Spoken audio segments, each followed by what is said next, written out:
BJP clean sweep 48 స్థానాల్లో విజయకేతనం. తెలంగాణలోనూ అధికారం చేపట్టడానికి భాజపా సిద్ధం. కిషన్ రెడ్డి. ఆస్తి కోసం కుట్రలు పన్ని జగన్ దిగజారిపోయారు. వైఎస్ షర్మిల. అవినీతిలో కూరుకుపోయినందుకే ఢిల్లీలో ఆప్ ఓటమి. ఎంపీ రఘునందనరావు. హోరాహోరీగా సాగిన ఢిల్లీ అసెంబ్లీ ఎన్నికల్లో బీజేపీ ఘన విజయం సాధించింది. 70 అసెంబ్లీ స్థానాల్లో అధికారానికి అవసరమైన మెజార్టీ మార్కు 36 స్థానాలను సునాయాసంగా దాటేసి 48 స్థానాలను గెలుచుకుంది. 22 స్థానాల్లో ఆమ్ ఆద్మీ పార్టీ ఆప్ 2వ స్థానంలో నిలిచింది. కాంగ్రెస్ పార్టీ వరుసగా 3వ కూడా ఒక్క సీటు కూడా గెలుచుకోకుండా హ్యాట్రిక్ జీరోలతో చతికిలపడింది. బీజేపీ ఘన విజయంతో 27 ఏళ్ల తర్వాత ఢిల్లీలో అధికార పగ్గాలు చేపట్టనుంది. ఢిల్లీ అసెంబ్లీ ఎన్నికల ఫలితాల్లో కాంగ్రెస్కు 0. తెలంగాణ సీఎం రేవంత్ రెడ్డి హామీని నమ్మని ఢిల్లీ ప్రజలు.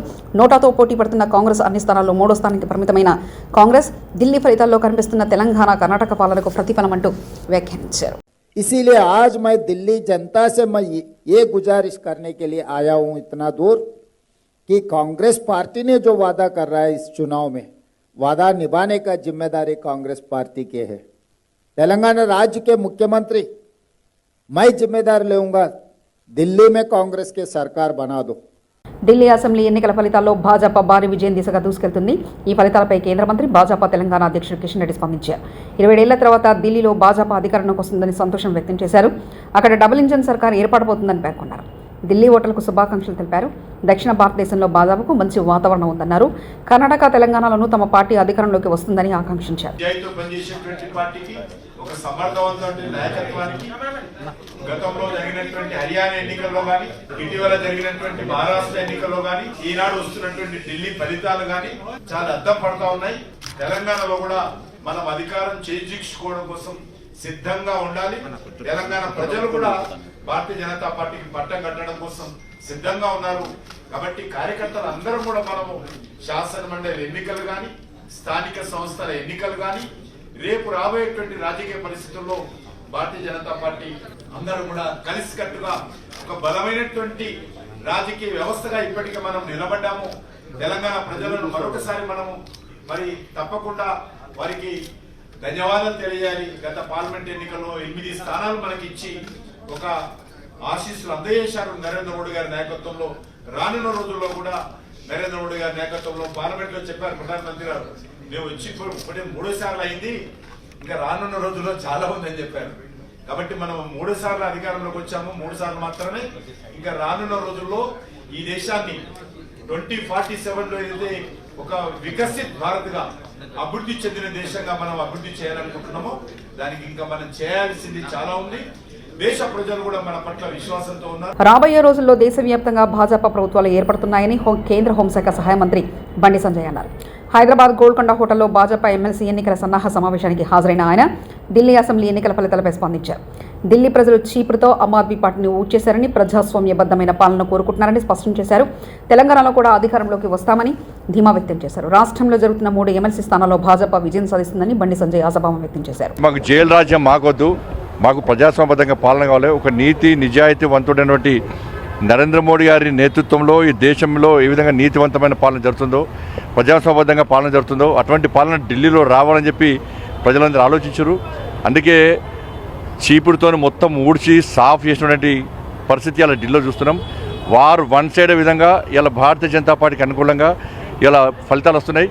తప్పకుండా నరేంద్ర మోడీ గారి నాయకత్వంలో, జేపీ నడ్డా గారి ఆధ్వర్యంలో, అమిత్ షా గారి యొక్క సూచనల మేరకు దేశవ్యాప్తంగా అన్ని రాష్ట్రాల్లో అతి త్వరలో భారతీయ జనతా పార్టీ ప్రభుత్వాలు ఏర్పడబోతున్నాయి. ఢిల్లీలో మేధావి వర్గంతో పాటు, సామాన్య ప్రజలతో పాటు మేధావి వర్గం అంతా కూడా భారతీయ జనతా పార్టీకి ఓటేసింది. ముఖ్యంగా ఉద్యోగస్తులు అందరూ కూడా భారతీయ జనతా పార్టీకి ఓటేసారు. కాబట్టి ఢిల్లీ మాదే, నెక్స్ట్ జరిగేటువంటి ఎమ్మెల్సీ ఎన్నికలు కూడా మాయే. ఇక్కడ కూడా మేధావి వర్గానికి అప్పీల్ చేస్తా ఉన్నా, ఉపాధ్యాయులకు అప్పీల్ చేస్తా ఉన్నా, నిరుద్యోగ యువతకు అప్పీల్ చేస్తా ఉన్నా. ఎమ్మెల్సీలో ప్రశ్నించేది భారతీయ జనతా పార్టీ. అధికార పార్టీకి ఓటేస్తే ప్రశ్నిస్తే సస్పెండ్ చేస్తారు పార్టీలోకి వెళ్ళి. ఇలా ప్రశ్నించేది భారతీయ జనతా పార్టీ. కాబట్టి ప్రశ్నించేటువంటి భారతీయ జనతా పార్టీకి, పోరాటం చేసే భారతీయ జనతా పార్టీకి, మీకోసం ఉద్యమించే భారతీయ జనతా పార్టీ అభ్యర్థులైనటువంటి ఎమ్మెల్సీలో ఈ 3 ఎమ్మెల్సీలో భారతీయ జనతా పార్టీ గెలిపించండి. ఢిల్లీ మేధావి వర్గం ఏ విధంగా మంచి నిర్ణయం తీసుకుందో అదే నిర్ణయాన్ని తెలంగాణ రాష్ట్రంలోని 3 ఎమ్మెల్సీ ఎన్నికల ప్రాంతంలో మేధావర్గము ఇలా ఆలోచించి మీ ఓటును వినియోగించుకొని ఢిల్లీ మాదే, ఇక్కడ 3 ఎమ్మెల్సీలు మాయే. అవినీతిలో కూరుకుపోయినందుకే ఢిల్లీలో ఆమ్ ఆద్మీ పార్టీ ఆప్ అధికారం కోల్పోయిందని భాజపా ఎంపీ రఘునందన్ రావు అన్నారు. ఉచితాలతో అధికారం కైవసం చేసుకోవచ్చని భావించే రాజకీయ పార్టీలకు ఢిల్లీ ఎన్నికలు గుణపాఠమని చెప్పారు. ఢిల్లీ అసెంబ్లీ ఎన్నికల్లో భాజపా ఘన విజయంపై రఘునందన్ రావు హర్షం వ్యక్తం చేశారు. శుభాకాంక్షలు, అభినందనలు తెలియజేస్తా ఉన్నాం. ఫ్రీబీల వల్లనే అధికారంలోకి వస్తాం, ఉచితాల వల్లనే మళ్ళొకసారి అధికారంలోకి వస్తాం అనేటువంటి అన్ని రాజకీయ పార్టీలకు కూడా ఢిల్లీ ఎన్నికలన్నిటి ఒక రకంగా గుణపాఠంలాగా కనబడతా ఉన్నాయి. అవినీతికి వ్యతిరేకంగా ఉద్యమాన్ని ప్రారంభించి అవినీతి ఊబిలో కూరుకుపోయింది కాబట్టి ఆమ్ ఆద్మీ అనేటువంటి పార్టీ ఈరోజు ఢిల్లీ లోపల ఈ రకమైనటువంటి ఫలితాలని ఫేస్ చేయాల్సినటువంటి పరిస్థితి వచ్చింది. భారతీయ జనతా పార్టీ ఇష్యూ బేస్డ్గా కొట్లాడుతూ ఉన్నాం, సమస్యల్ని చాలా స్పష్టంగా ఐడెంటిఫై చేసి మాట్లాడుతూ ఉన్నాం. రఘునందన్ రావు అనే ఎంపీకి ప్రెసిడెంట్ స్పీచ్ మీద మాట్లాడే అవకాశం ఇస్తే బీసీల కోసం బీసీ రిజర్వేషన్లో ఈ రాష్ట్ర ప్రభుత్వం 10% మైనార్టీలకు ఇచ్చి బీసీలకు అన్యాయం చేయబోతుంది అని చెప్పి గలమెత్తి నిండు పార్లమెంటు వేదికగా ఈ దేశ ప్రజలందరికీ తెలంగాణలో కాంగ్రెస్ పార్టీ చేస్తున్న అన్యాయాన్ని చాటి చెప్పేందుకు గొంతెత్తినటువంటి ఒకే ఒక పార్టీ భారతీయ జనతా పార్టీ తప్ప ఇంకొకటి కాదు. రేపు కూడా ఈ 10% బీసీల రిజర్వేషన్లకి కోతబెట్టి మైనార్టీలకు ఇవ్వబోతున్నటువంటి ఈ రిజర్వేషన్లని అడ్డుకునేటువంటి శక్తి ఉన్నటువంటి ఒకే ఒక పార్టీ ఏదైనా ఉందంటే అది కేవలం భారతీయ జనతా పార్టీ మాత్రమే. నేను ఇవాళ అడుగుతున్న, మహారాష్ట్ర ఎన్నికలలో కన్ఫ్యూజన్ అయింది, గందరగోళమైందని నిన్న మాట్లాడినటువంటి రాహుల్ గాంధీ, నీ 10 జనపదులు నీ ఏఐసిసి ఆఫీసులున్న ఢిల్లీలో నీకు వచ్చిన ఓట్ల శాతం 5, సింగిల్ డిజిట్ కన్ఫైన్ అయింది కాంగ్రెస్ పార్టీ. ఢిల్లీలో కాంగ్రెస్కి ఇవాళ వచ్చిన ఎన్నికల ఫలితాల్లో వచ్చిన ఓట్ల శాతం 5. ఢిల్లీలో కాంగ్రెస్కి వచ్చిన సీట్లు గాడిద గుడ్డు, వచ్చిన ఓట్లు 5%. అందుకని దయచేసి ఏది పడితే అది మాట్లాడతాం, మైక్ ఉన్నదని నోటికి వచ్చినట్టు మాట్లాడతాం. మహారాష్ట్రలో ఎలక్షన్లలో ఏమైంది, మన పార్లమెంట్లో మేము సమాధానం చెప్పినాం. ఏ అసెంబ్లీలో ఎన్ని ఓట్లు పెరిగినాయి, ఓట్లు పెరిగిన చోట కాంగ్రెస్ ఎన్ని గెలిచింది, బీజేపీ ఎన్ని గెలిచింది అని చెప్పినాం. ఊర్లు కూడా తెలుసుకో, గ్రామ పంచాయతీ ఎన్నికలకి ఓట్లు పెరుగుతాయి, పార్లమెంట్ కంటే అసెంబ్లీ కంటే సర్పంచ్ ఎలక్షన్లకు వచ్చేసరికి. జగన్మోహన్ రెడ్డి తన డిక్షనరీ నుంచి విలువలు, విశ్వసనీయత అనే పదాలను ఎప్పుడూ తీసేశారని ఆయన సోదరి కాంగ్రెస్ ఏపీ అధ్యక్షులు వైఎస్ షర్మిల విమర్శించారు. షర్మిల మాటలన్నీ అబద్ధాలని మీడియా ముందు చెప్పమని విజయసాయిరెడ్డిపై జగన్ ఒత్తిడి తెచ్చారని మండిపడ్డారు. సొంత తల్లి మీద కేసు పెట్టిన జగన్కు అసలు విశ్వసనీయత అంటే అర్థమే తెలియదంటూ ఆమె ఘాటుగా స్పందించారు.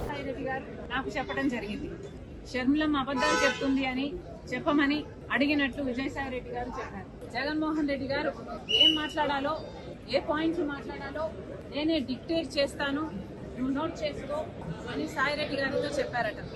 తర్వాత సాయిరెడ్డి గారు ఆ ప్రెస్ మీట్ సాయిరెడ్డి గారు వివరంగా చెప్పేసరికి నా వివిడ్ ఇమాజినేషన్తో నేను ఊహించుకునేసరికి నాకే చాలా బాధేసింది. జగన్మోహన్ రెడ్డి గారు ఎంతలా దిగజారిపోయారు.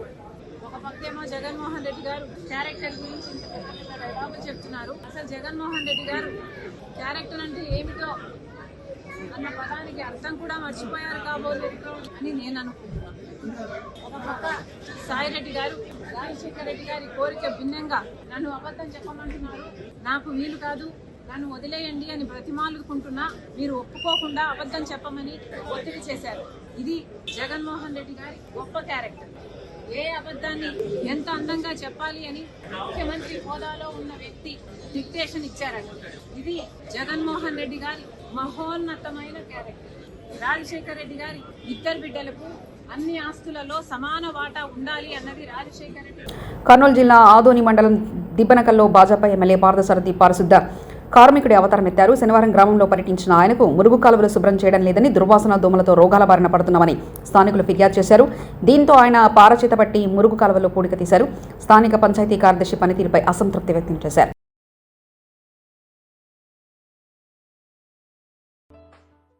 నేను చేస్తున్నప్పుడు మీరంతా ఎందుకు చేయలేరు? నేను చేస్తున్నప్పుడు చేయించగలుగుతావా లేదా ఈ పని? నేనే వచ్చి ఇంత చేసినవాడిని, నువ్వు చేయించగలుగుతావా లేదా? నువ్వు వాడి మీద నీ మీద చెప్తూ ఉంటే వీళ్ళంతా ఏమైపోతారు? ఈ బిడ్డలు చూడు ఏమవుతుంది, మన బిడ్డలే కదా వాళ్ళు. ఇట్లా మురుగుట్లో ఎట్లా ఉంటారు అర్థమైనా అది చూపించడానికి నెయ్యి ఈ పని రోజుకు 1 గంట జనాల దగ్గర చేయిస్తే ఊర్లో నీ మీద కంప్లైంట్లు ఉంటున్నా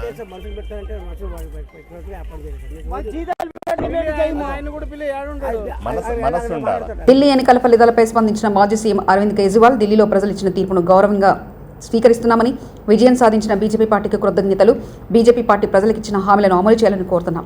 మేము కేవలం ప్రతిపక్ష పాత్రనే కాకుండా ప్రజల కష్టసుఖాల్లో పాలు పంచుకుంటామంటూ అరవింద్ కేజ్రీవాల్ వ్యాఖ్యానించారు. निर्णय सर माथे पर मैं भारतीय जनता पार्टी को इस जीत के लिए बहुत बहुत बधाई देता हूं और मैं उम्मीद करता हूं कि जिस उम्मीद के साथ और जिस आशा के साथ लोगों ने उनको बहुमत दिया है वो उन सभी उम्मीदों और आशाओं पे पूरा उतरेंगे. हमने पिछले 10 साल में जनता ने जो मौका दिया हमें, उन 10 सालों में हमने बहुत सारे काम किए. शिक्षा के क्षेत्र में, स्वास्थ्य के क्षेत्र में, पानी के क्षेत्र में, बिजली के क्षेत्र में और भी अलग अलग तरीके से लोगों को राहत पहुंचाने की कोशिश की उनकी ज़िंदगी में, और दिल्ली के इंफ्रास्ट्रक्चर को भी हमने सुधारने की कोशिश की.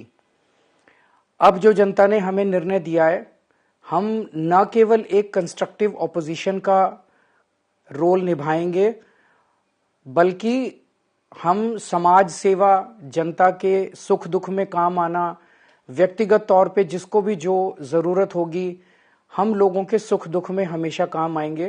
क्योंकि हम राजनीति में कोई सत्ता के लिए नहीं आए, हम राजनीति को एक जरिया मानते हैं जिसके जरिए जनता की सेवा की जा सके, जिसके जरिए लोगों के सुख दुख में काम आया जा सके. वो काम हम करते रहेंगे और हमें आगे भी इसी तरह से जनता के सुख दुख में काम आना है. मैं आम आदमी पार्टी के सभी कार्यकर्ताओं को बहुत बहुत बधाई देना चाहता हूं. वो बहुत शानदार चुनाव लड़े, बहुत मेहनत की, उन्होंने बहुत कुछ सहा इस पूरे चुनाव के दौरान. उन्होंने बहुत शानदार चुनाव लड़ा. इसके लिए मैं उन सबको, सभी कार्यकर्ताओं को बहुत बहुत बधाई देना चाहता हूं. नमस्कार. మన ఐరన్ లెగ్ రేవంత్ రెడ్డి పోయి ఢిల్లీలో కాంగ్రెస్ పార్టీకి 0 సీట్లు తెప్పించేందుకు దేశంలో నరేంద్ర మోదీకి అతిపెద్ద స్టార్ క్యాంపెయిన్ అంటే రాహుల్ గాంధీ, రేవంత్ రెడ్డి తెలుగు భాషలో ఉన్న తిట్లని తిడుతున్నారు. వేరే వారైతే సిగ్గుతో చచ్చిపోయేవారు. రేవంత్ రెడ్డికి సిగ్గు లేదు కాబట్టి బతుకుతున్నాడంటూ వ్యాఖ్యానించారు. తెలుగు భాషలో గిన్ని తిట్లుంటాయని కూడా ఎరకలేదు నాకు. గన్ని రకాలుగా తిడతాను. అది ఎవరు తిట్టేది మళ్ళా? 80 ఏళ్ళోళ్ళు, 90 ఏళ్ళోళ్ళు. నిన్న ఒక మహిళ, ఢిల్లీ ఎలక్షన్ ఫలితాలు వచ్చినాయట, చూసిరా మీరంతా? సక్సెస్ఫుల్గా మన ఐరన్ లెగ్ ముఖ్యమంత్రి వేయండు. కాంగ్రెస్ పార్టీకి ఎంత వచ్చింది? ఎంత? నిన్న మొన్నటి దాకా మనం బాగా అన్నాడు కదా 0-0 అని. ఇప్పుడు ఆయనకు కూడా వచ్చింది గాడిది గుడ్డు 0. మనోడు పోయి మొత్తానికి మహారాష్ట్రలో కూడా కొట్టిండు. ఆడ ఇంకా కొన్ని వచ్చినట్టున్నాయి. ఇక ఢిల్లీకి పోతే మాత్రం నాశనం అయిపోయింది. ఇప్పుడు అడుగు నాశనం అయింది, ఆడ ఖతమే అయిపోయింది. ఇప్పుడు 0. కానీ ఒక్కటి మాత్రం రాహుల్ గాంధీకి మనందరం మంచిగా సపోర్ట్లు కొట్టి అభినందనలు చెప్పాలి. రాహుల్ గాంధీ అంటే ఏం చేస్తుండంటే దేశంలో యాడాడ నిలబడుతుండో కాంగ్రెస్ పార్టీ అలాగే ఎక్కడెక్కడైతే నిలబడుతుందో వేరుగా అక్కడ బీజేపీని మాత్రం గెలిపించి వస్తున్నాడు. పక్క అక్కడ అందరూ నొడగొట్టి బీజేపీని గెలిపించి వస్తాడు. ఇవాళ ఈ దేశంలో నిజంగా చెప్పాలంటే నరేంద్ర మోడీకి, బీజేపీకి అతిపెద్ద కార్యకర్త ఎవడన్నా ఉన్నాడా అంటే Rahul Gandhi, Revanth Reddy. BJP clean sweep, 48 స్థానాల్లో విజయకేతనం. తెలంగాణలోనూ అధికారం చేపట్టడానికి భాజపా సిద్ధం. కిషన్ రెడ్డి. ఆస్తి కోసం కుట్రలు పన్ని జగన్ దిగజారిపోయారు. వైఎస్ షర్మిల. అవినీతిలో కూరుకుపోయినందుకే ఢిల్లీలో ఆప్ ఓటమి. ఎంపీ రఘునందన్ రావు.